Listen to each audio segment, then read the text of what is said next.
Hello and welcome viewers, this is Sultan Fayaz Hussain and you are watching Sultan talks. नाजरीन, आज बात करेंगे एहतसाब अदालत के अंदर इमरान खान साहब की जो पेशी हुई है, वहां पर उन्होंने आसिफ अली जरदारी और नवाज शरीफ के हवाले से एक इंतहाई अहम स्टेटमेंट दी है जो आपके सामने रखेंगे। इसके अलावा तमाम तर सूरत हाल के वहां पर क्या हुआ वो भी आपको बताएंगे। लेकिन उससे पहले अगर आपने चैनल को सब्सक्राइब नहीं किया हुआ तो चैनल को सब्सक्राइब कर लें, और अगर आपको वीडियो पसंद आए तो वीडियो को लाइक भी जरूर कीजिएगा और अपनी राय का इजहार लाजमी करना है क्योंकि वो बहुत अहमियत की हामिल है। तो जनाब, इमरान खान साहब के हवाले से तो बात करेंगे, लेकिन उससे पहले मरियम नवाज साहिबा जो कि आजकल पाकिस्तान मुस्लिम लीग नवाज की जो क़यादत है उसको कर रही हैं और तमाम तर बतौर चीफ ऑर्गेनाइजर जितनी भी उनकी ये इलेक्शन कैंपेन है उसको ऑर्गेनाइज कर रही हैं, जलसे कर रही हैं, और अपना हल्का जो उनका है NA 119 वहाँ पर आज उन्होंने एक इंतखाबी मुहिम के दौरान एक खिताब किया और उन्होंने कहा जी कि हम पाकिस्तान से छोड़कर कहीं नहीं जाएंगे, हम हमेशा पाकिस्तान में ही रहेंगे।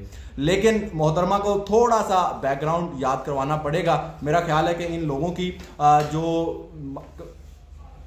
की जो याददाश्त है वो बहुत ही कमज़ोर है कि इनको बहुत जल्द जो है वो भूल जाता है कि ये पाकिस्तान छोड़कर कब जाते हैं। शरीफ फैमिली जो है पाकिस्तान की तारीख गवाह है कि जब भी मुश्किल वक्त आया है, जब भी ये इक़्तिदार से निकले हैं, तो ये कभी भी पाकिस्तान के अंदर इन्होंने रहकर पाकिस्तान के निज़ाम के खिलाफ फाइट करने की कोशिश नहीं की है, बल्कि आसानी का रास्ता अपनाते हुए पाकिस्तान को छोड़ जाने को तरजीह दी है। लेकिन उसके बावजूद आज के दौर में भी अगर मरियम नवाज ये स्टेटमेंट दे और कहे जी कि हम पाकिस्तान छोड़कर नहीं जाएंगे, तो ये एक इंतहाई मज़ाहिका खेज स्टेटमेंट है और इसके ऊपर जो है वो तमस्कुर ही उड़ाया जा सकता है। इसके अलावा इसके ऊपर कोई संजीदा तज्जिया नहीं हो सकता। लेकिन इसके बावजूद मरियम नवाज ने जो है एक अच्छी कंपेन की है और एक और बात उन्होंने कही। उन्होंने कहा जी कि हमारी हुकूमत के दौरान 1500 से जायद मंसूबे लगाए गए हैं, जबकि हमारे मुखालिफिन ने 15 साल के अंदर अपने हुकूमत के दौर में ना तो कोई मंसूबे लगाए हैं, बल्कि उन्होंने ये भी कह दिया कि 5 मंसूबे भी नहीं गिनवा सकती। ये उन्हीं के बारे में बात कर रहे हैं जो कि अभी कुछ माह पहले तक इनके इत्तेहादी थे।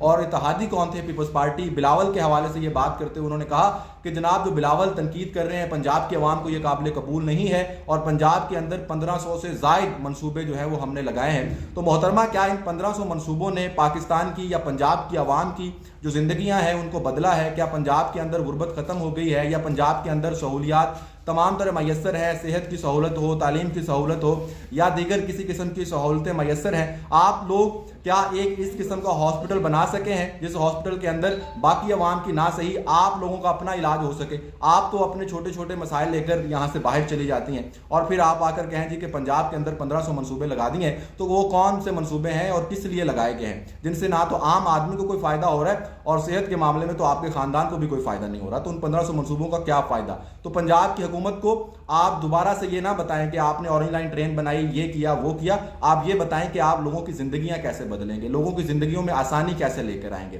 तो खैर, ये तो बात होगी मरियम नवाज की। अब बात करते हैं जनाब इमरान खान साहब की। इमरान खान साहब आज एहतसाब अदालत के अंदर जो है वो पेश हुए और वहां पर बशीर साहब, जिन्होंने पहले मियां मोहम्मद नवाज शरीफ को नाअहल करार दिया था, यूसुफ रज़ा गिलानी को नाअहल करार दिया था, और बहुत सारे वज़राए आज़म जो है इन साहब के सामने पेश हो चुके हैं और इनको जो है बहुत लंबा इनका एक ट्रैक रिकॉर्ड है जिसके अंदर बहुत सारे वज़राए आज़म को घर भेजने का जो सेहरा है वो इनके सर पर जाता है। तो वहीं पर आजकल जो केस है वो चल रहा है इमरान खान साहब का। इमरान खान साहब का केस जो है वो किसी अदालत के अंदर तो नहीं चल रहा, बल्कि आपको पता है कि अडयाला जेल के अंदर एक अलहदा से कमरा बनाया गया है जहां पर बशीर साहब रोजाना जाते हैं और उन 2 केसेस के लिए जो कि इमरान खान साहब के खिलाफ हैं उन केसेस को सुनने के लिए वहां जाते हैं। हालांकि उनकी अदालत में और बहुत सारे केसेस जो हैं वो पेंडिंग पड़े हुए हैं, उनकी तरफ कोई तवज्जो नहीं है। आज इमरान खान ने भी उन्हीं केसेस की तरफ तवज्जो दिलाई और कहा कि नवाज और जरदारी के केसेस भी पड़े हुए हैं, आप मुझे तो रोज यहाँ पर मेरे लिए आ जाते हैं, उन केसेस पर भी कुछ करें। आपने कहा कि जनाब जो इमरान खान है उसने कहा कि 13 फरवरी को जो तारीख दी गई है एक नवाज शरीफ साहब के केस के अंदर, ये 8 साल पुराना केस है और मेरा अभी ये पुराना कल का केस है। आपने वो रोजाना की बुनियाद पर सुन रहे हैं और एक 8 साल पुराना केस जो है उसकी तारीख जो है वो 13 फरवरी को पड़ रही है। तो उस तरफ भी तवज्जो करें, नवाज शरीफ की भी तरफ भी तवज्जो करें, जरदारी की तरफ भी तवज्जो करें, ताकि वहां पर भी जो केसेस हैं उनको निपटाया जा सके। इसके अलावा प्रोसिक्यूटर ने वहां कहा कि जी हमने गवाहान पेश करने हैं, उन पर जिरा भी करनी है, मेरी इस्तदा है कि केस की समाअत कल तक रखें। जबकि वकील सफाई ने की जानिब से समाअत 30 जनवरी तक मुलतवी करने की इस्तदा की गई है। तो अब 30 जनवरी तक ये समाअत जो है वो मुलतवी होगी या नहीं होगी, लेकिन इसके बारे में जो जज साहब हैं वो यही कह रहे हैं कि इसको रोज़ाना की बुनियाद पर जो है वो समाअत होनी चाहिए। हालांकि पाकिस्तान तहरीक इंसाफ को तो यही चाहिए कि रोज़ाना की बुनियाद पर समाअत हो, लेकिन तहरीक इंसाफ जो है वो कानूनी पहलुओं के अंदर बहुत ज़्यादा कमज़ोर दिखाई देती है। और हमने देखा है कि जब भी पाकिस्तान तहरीक इंसाफ कानूनी जंग लड़ने के लिए अदालत के अंदर जाती है तो वहाँ पर जो है बहुत कमज़ोर पड़ती है, क्योंकि हमने देखा है कि बल्ले के इंतखाबी निशान का केस हो या उससे पहले इमरान खान साहब की ज़मानतों के केसेस हों, किसी केस के अंदर भी जो है वो इमरान खान की जो वकला की टीम है वो उस तरह से परफॉर्म नहीं कर पाई है। हालांकि ये भी अपनी जगह पर एक पॉइंट है कि इस वक्त प्रेशर है, सब कुछ है, लेकिन उसके बावजूद अगर आप एक छोटे छोटे कानूनी नुकात डॉक्यूमेंट्स ही अदालतों के अंदर नहीं लेके जाएंगे तो आप अपने केसेस कैसे जीतेंगे। मिसाल के तौर पर बल्ले के निशान के मामले में जब अदालत ने कहा कि जनाब आप साबित करें कि जो अकबर एस बाबर हैं वो आपकी पार्टी के रुकन नहीं है, तो पाकिस्तान तहरीक इंसाफ के पास कोई एक डॉक्यूमेंट नहीं था ये साबित करने के लिए।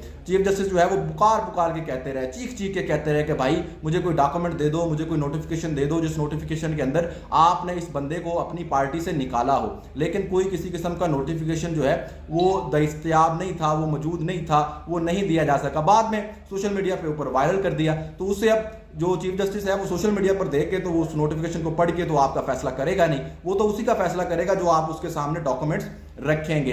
तो ये भी एक बहुत बड़ा तहरीक इंसाफ का अलमिया है कि ये सोशल मीडिया के ऊपर तो बहुत बड़ी जमात है, और अगर सोशल मीडिया के ऊपर देखें तो आपको लगेगा कि पाकिस्तान तहरीक इंसाफ तमाम तर केसों में बहुत मजबूत है, और पाकिस्तान तहरीक इंसाफ जो है वो पाकिस्तान की शायद सबसे बड़ी इनकलाबी जमात है। लेकिन जब आप ग्राउंड में देखते हैं तो उनकी ना तरबियत है, ना ही उनकी कोई जो है क्या कहते हैं उसको तरतीब है। तो आप देख सकते हैं कि इस मामले में भी यही कुछ हमें देखने को मिल रहा है। तो अब आइंदा इस पर क्या सूरत हाल होगी वो भी आपको बताएंगे। इसके अलावा अब और एक स्टेटमेंट जो है वो इमरान खान साहब की जानिब से आई, और ये जो सारी मैं बातें कर रहा हूँ ये इस पैरामीटर में कर रहा हूँ कि इमरान खान को भी अब इसकी समझ आना शुरू हो गई है। इमरान खान ने अपने दो बड़े सीनियर वकील, हालांकि सोशल मीडिया पर तो आप उनके बड़े फैन होंगे, और वो हैं लतीफ़ खोसा और उनके बेटे शहबाज खोसा। ये दोनों साहब जो हैं ये आप जब अदालत से बाहर निकलते हैं तो ये बड़ी बड़ी बातें हाँकते हैं, बड़ी बड़ी तकरीरें करते हैं, और हाल ही में ये पीपल्स पार्टी छोड़ के पाकिस्तान तहरीक इंसाफ में भी शमूलियत की है इन्होंने,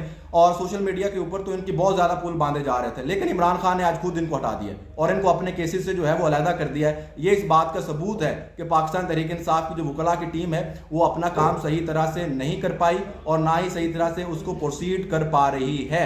लिहाजा ये जो है अब आइंदा आने वाले दिनों के अंदर इस पर मजीद जो अपडेट्स आएंगी वो आपके सामने रखेंगे। फिलहाल के लिए इतना ही। अल्लाह हाफिज़।